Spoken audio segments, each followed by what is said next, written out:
Right, hi, welcome to the channel. I'm redoing this video because my last video had some unwanted noise in it, so I'm going to redo it. So the video is called So You Want a Air Rifle. Okay, reasons you want an air rifle. You've got to ask yourself that. If it's just to shoot fluffy little birds in your back garden, click the red X up in the corner and disappear, please. Don't want you in the sport. For the rest of you that are left, welcome. Let's get into it and have a look at why you want an air rifle and some of the basics on the air rifles and my setup that I use. So you want an air rifle, so you got to ask yourself, what do you want it for? Do you want to shoot vermin or targets? If it's vermin shooting, I recommend you start off on targets. Perfect your shooting on targets constantly, 10 shots within a 20 pence piece if you can. Smaller if you can get it. If you can get it inside a new 5 pence piece, perfect.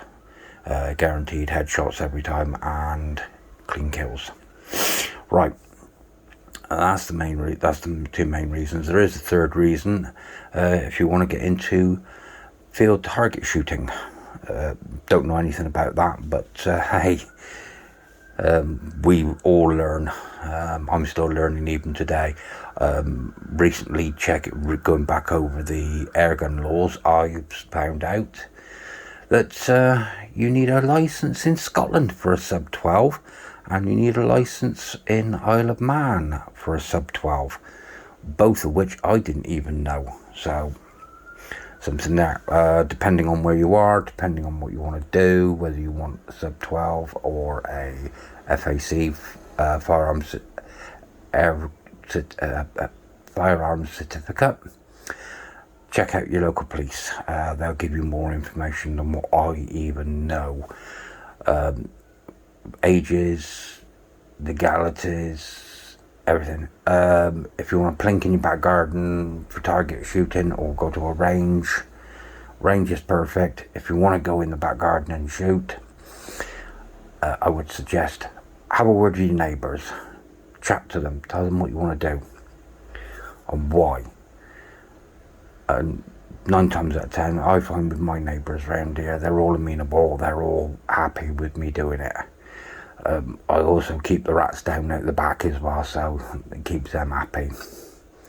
Right, let's get into the rifle itself. Right, my rifle setup is a BSA Ultra SE in .177. Single shot, absolutely beautiful rifle. It's a pre-charged, so down underneath here. Once I can get that off. God, this one always gets tight. There we go. I never do it up tight, but it bloody always gets tight. Underneath here, underneath this part here, there's a probe filler cap. So you stick your probe in, fill it up. That will be covered in another video at a later date. Right. So here we have, some people call it the silencer, some people call it a sound moderator, call it what you want. But out the top here, out the muzzle, you cannot be no more than 12 foot-pound.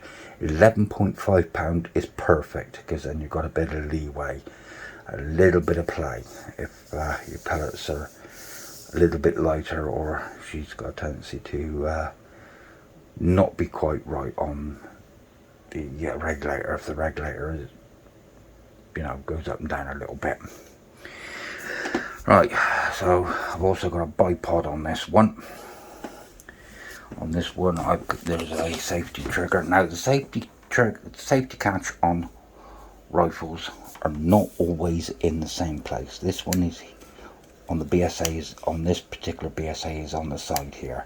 Forward for fire, backwards for safe. Lovely. I'll tell you what, I really do like this rifle. Sightmark Wraith for 32 by 50. Day and night optics. Never really used this above 8 on during the day. But lovely. Well worth getting the wood one. They can be £600 upwards. These have been superseded with the HD, sorry, and the newer ones now record in sound. This one doesn't record in sound.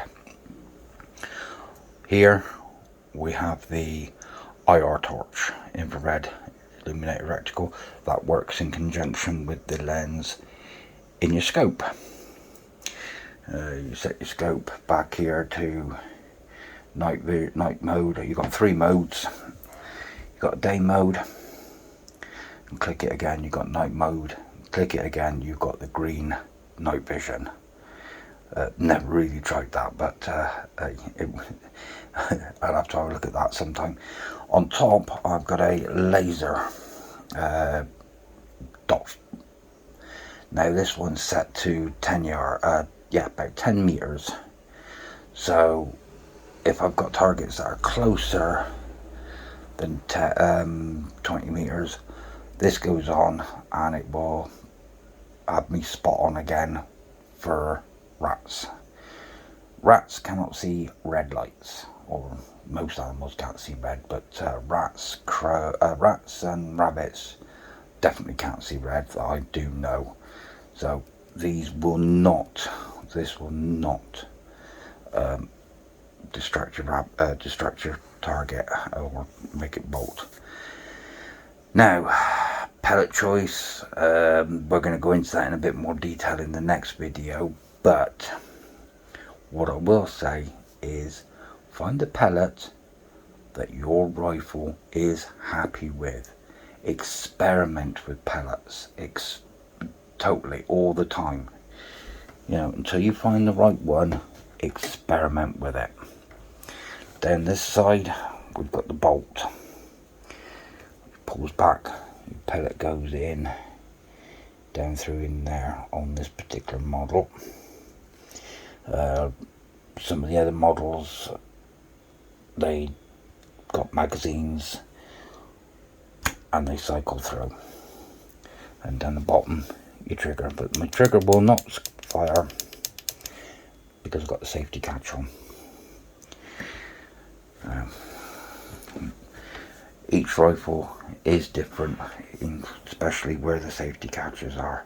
I'm not going to say that the BSA is the best out there. It is one of the best. It is British made. But then you've got other rifles that are equally as good, like Virax, Air Arms, Daystate. Now I've got no... I've never used a Daystate and I've never used an Air Arms. So I cannot say how good a rifle they are. People will probably come back and say they are good rifles, and they probably are. I've never had the chance to shoot them. I've shot the BSAs, I've shot Virax, and I think for the money that you can buy them for, they are good, reliable workhorses. I mean, the BSA Ultra now is what, you can pick it up for second hand with a decent scope on it for about $350. Virax HW99S, about $150. They're about $250 brand new without scope. So, you know, Virax HW99 is a Springer. This is what they call a pre-charged. So it depends how you want to, what you want to do, how you want to go. For my money, pre-charged all the way, no recoil, and lots of fun and very quiet. As with a Springer, they can be noisy. You can have a big spring twang on them, but hey, they are what they are, unfortunately. But no, law, if you're shooting in your back garden, make sure you've got a decent catcher at the back of at the bottom of the garden. Make sure your pellets do not stray outside your boundary of your garden. If you do, you can land yourself in all sorts of trouble, right down to the fact that you can have your rifle confiscated and you can be taken to court. So, like I say, be very careful out there with doing what you do, whatever you do with your rifle. If it's ratting you're doing, you've got a small problem in your garden, this sort of setup is ideal. You can just put a normal scope on and put a little red torch on, depending on the length of your garden. Be spot on. It'll just work just as good.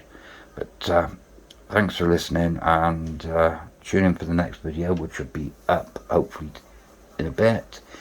And that's going to be talking about different pellets, different weights, different makes, sample packs. So if you buy a rifle, get some sample packs of different makes and test. Find out what your rifle likes, what group's best for you with your particular rifle. Okay, thank you.